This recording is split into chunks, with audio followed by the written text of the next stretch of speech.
சரி, இது வந்து ஒரு குட்டி பரங்கிக்காய் தான். இதை வந்து இந்த மாதிரி டைஸாக வெட்டிட்டு இதை ஃபஸ்ட்டு கொஞ்சம் நேரம் வேக வச்சு எடுத்துருவோம். அவிச்சு எடுத்துருவோம். ஒரு 10 நிமிஷம் வேக வச்சேன், நல்லா வெந்துருச்சு. பரங்கிக்காய் கூட்டுக்கு வந்து நான் தேங்காய் எண்ணெய் புலம்புறேன்.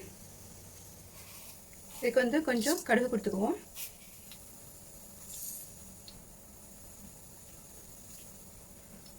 கருவேப்பிலை, காஞ்ச மிளகாய், இதில் வந்து கொஞ்சோண்டு சில்லி பவுடர், மஞ்சத்தூள், பெருஞ்சீரகம் நல்லா மிக்ஸ் பண்ணிடுவோம்.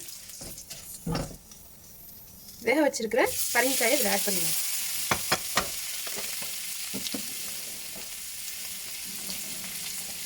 தேவையான உப்பு,